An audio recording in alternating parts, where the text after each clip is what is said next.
Hey everybody, how's it going and welcome back to the channel.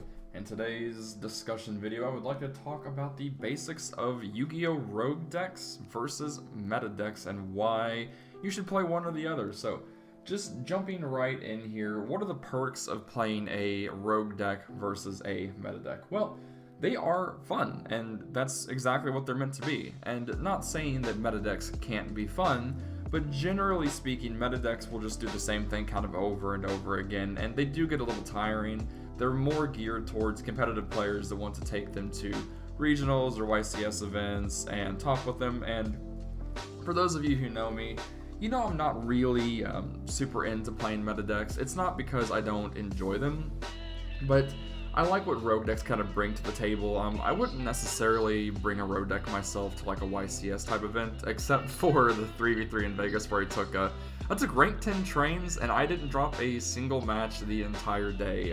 Unfortunately, I think after round 5 we dropped. It just wasn't kind of feasible for us to keep going after that, but because of just what the deck does, how people don't really understand the cards and how fast they're going to lose, I was able to squeak out quite a few nice wins in that one. But for the most part, rogue decks are just very fun to play. They do unique things that most meta decks don't do, and I think that's the draw for a lot of people when they are picking up a rogue deck.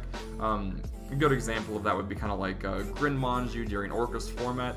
It was really fun to not rely on going first and seeing your combo pieces and having like your normal summon go through. It was just a lot more fun to kind of blind second, play cards like Super Polymerization, a bunch of dangers, the Grin Manju. It was just so much fun. There was so much you could do. It was different every single time, I guess aside from normal summoning Grin Manju and attacking for game.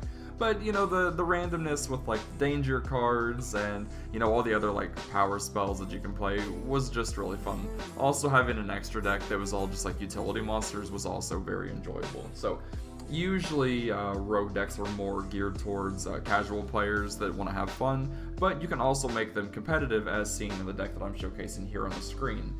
This is my Dragon Maid deck. I have this built IRL. I haven't really had the chance to take it to any tournaments because I've been playing a little bit of Magic the Gathering. I've been playing some Commander. So I've been a little distracted kind of juggling 2 card games at the moment. But this is what I've been testing with online. It's extremely fun.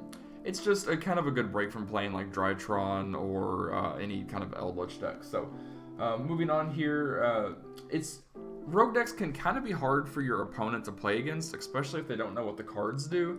Reading is extremely important in Yu-Gi-Oh! And as almost everybody knows, Yu-Gi-Oh! Players can't read. So if you're not playing something where, you're seeing like a video made on it every, 3 hours, 4 hours from, some big YouTuber online, you're probably not going to know what they do. It's just incredibly important for you to know what your cards do. It kind of reverse the script there a little bit. You really need to have like a good understanding of what your cards do, so you can kind of use that to your advantage against your opponent, especially if they're reading what every single one of your cards do. It's important to just kind of flip the card around, let your opponent read it. If they don't fully understand it, they'll ask you questions, but if you have the full knowledge on what you're doing, you're going to be one step ahead of your opponent every single time you're playing a card. So the difficulty for your opponent to really know like your play lines and everything messes up how they negate certain things. They might just go ahead and shotgun a negate on your normal summon, and then you just have like extenders to keep playing, and from there it's like, oh, I should have just waited for you to kind of get further along in your combo. They'll kind of learn the hard way that way. So leading on, into doing your combos, a lot of rogue decks have very interesting play lines.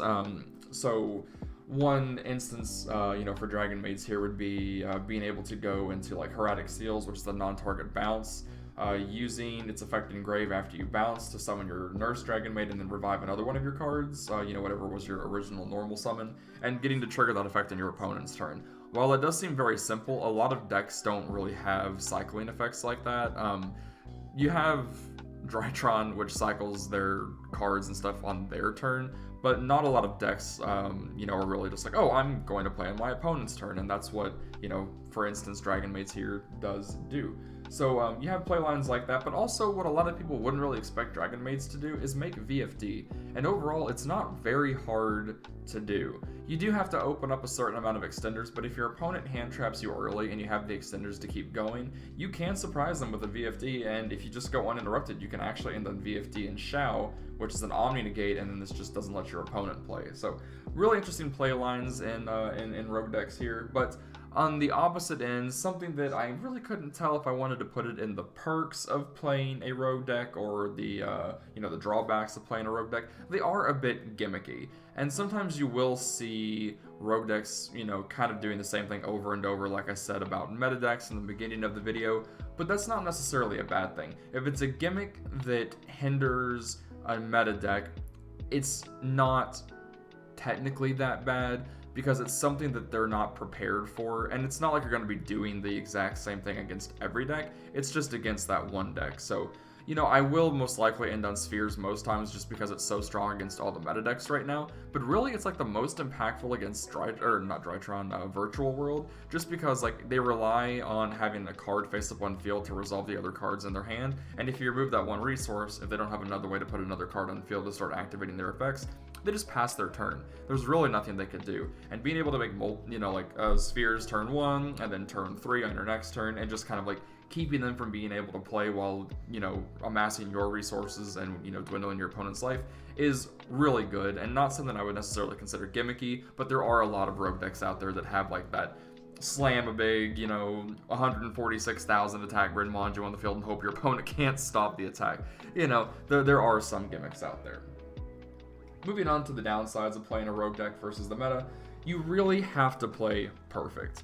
And kind of something that goes in tandem with that is your ability to build decks. If you can't build a good deck, you're not going to have a good rogue deck, and you're not going to be able to play to the best of your ability. These two things definitely go hand in hand, but more so playing to perfection is the big kind of like flashing red light that you need to know. If you don't know what your cards do, you probably won't see much success if you take this to like a regional or a YCS. It's just that meta decks are extremely consistent. They do the same thing over and over, and they pump out power cards. Virtual World has VFD, we have Eldritch with their recursive spells and traps that are constantly popping, constantly putting big bodies on the board.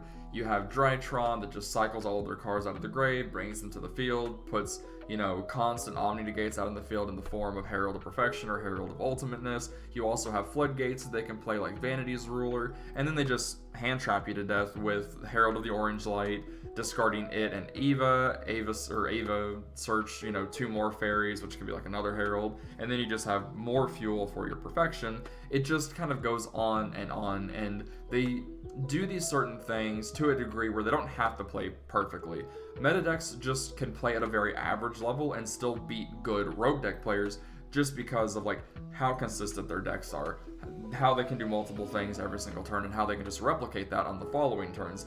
If you get some of your play stop playing a rogue deck, you might not be able to continue playing that turn, and you might not even be able to continue playing on the next turn, even if you, you know, draw decent resources. If they just have the outs to them, it'd be like that, you know, it just happens because they can put up such strong boards and their cards just do so many different things. So you really need to build your deck to counter those certain things, and that's when like good deck building comes in. What hand traps are good versus the meta right now? What traps are good? Is my opponent just like locking down my ability to play, so I should probably play some traps in the deck, or some like unfield negate cards? Maybe I should main deck droplets. Maybe I should play Torrential Tribute or Paleozoic Deinamiscus in the main, or maybe I should play Ice Dragon's Prison if I struggle against Eldritch. Maybe I need to play some non-targeting removal cards, like, you know, in this deck we play Spheres, and then we have the built-in Dragon Maid's Tiding, which is a non-target removal card. You know, you just have to think about these things when you're building your deck, you know, ahead of time. You need to analyze the meta, figure out what cards, you know, can do the most damage to these meta decks, and then go from there and see, you know, maybe what rogue deck fits that playstyle a little bit better. Another issue that a lot of rogue decks run into is their consistency. Sometimes you have to play like a ton of normal summons, like Dragon Maids is a really good example here, because we play 3 Black Metal Dragon, we play 3 Chamber, we play 3 Parlor, These are our 9 normal summons in the deck that we really need to kind of, resolve either their effects or their summons to continue playing to do our combos. And sometimes a rogue deck will just suck going second. You can't always, expect like Evenly to be impactful, or Dark Ruler No More to be impactful, or cards like Super Poly to be impactful, because they're not always going to be good against what's meta, and right now they're just not. So playing what I'll just call like the Grin Manju strategy, where you can just play like a bunch of good going second cards and a bunch of good power cards, it's just not meta viable right now, because you're going to evenly your opponent, and then what? Unless you can set up a really big board after that, you're not going to be doing much, and your opponent's just going to do the same thing on the next turn and, potentially just kill you if you have no other forms of interruption. So your deck's consistency really needs to be factored in when you're, 1, building your deck, and 2, assessing the meta. Just remembering, 1, what your cards can do against the meta. 2, siding is also really important. If you don't have a good matchup going second against some decks, you want to make sure that your side deck is strong going second. So cards like Harpy's Feather Duster or Cosmic Cyclone are really good against Eldritch and Virtual World. You have cards like Pankratops, which are also really strong against a lot of decks. Other hand traps like Droll and Lockbird, siding that in versus Virtual World is really good. Maybe even DD Crow in the future, siding in other hand traps. Lancia is also really good.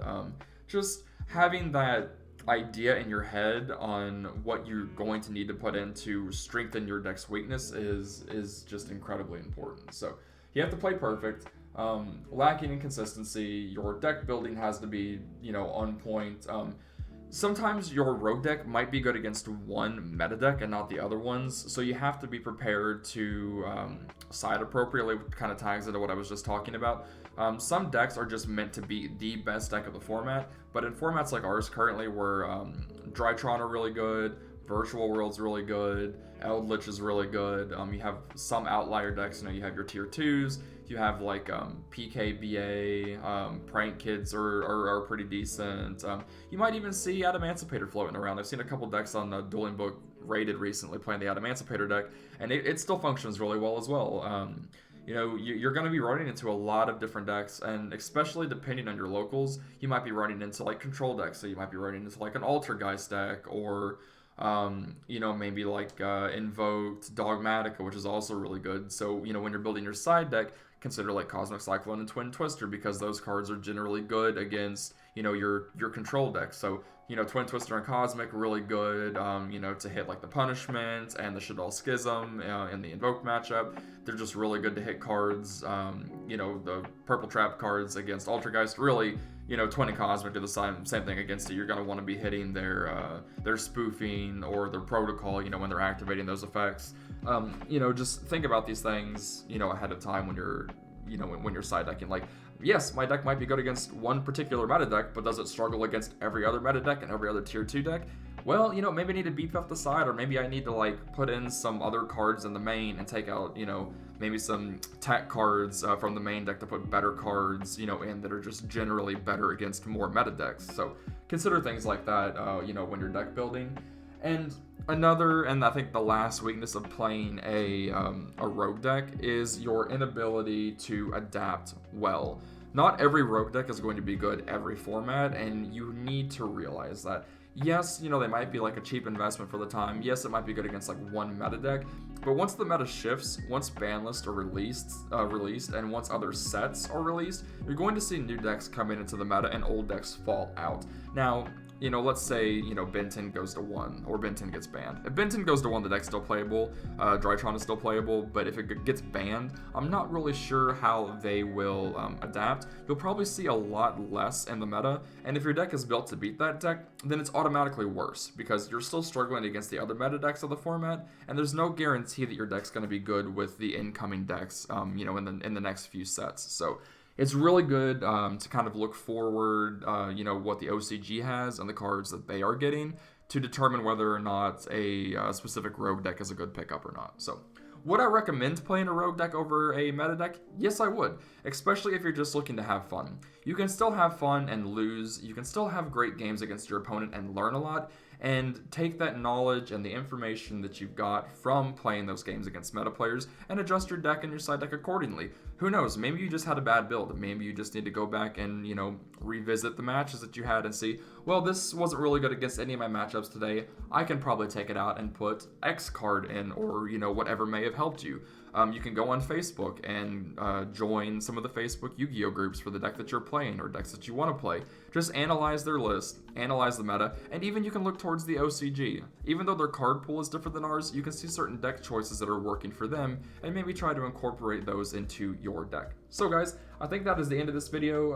I hope you learned a little bit, maybe you got some ideas for rogue decks you want to play, or maybe you just decided you want to stick to meta instead of rogue because rogue is a little more just out there a little bit. It's hard to tell what you can play in the future, what you can't play in the future. You just use that to your advantage moving forward, and I want to thank you for watching the video. I hope you all enjoyed. I'm going to try to be getting back on schedule here. This should be maybe the Monday video. I'm not quite sure yet, but we will see. So thank you guys, and I will see you next time.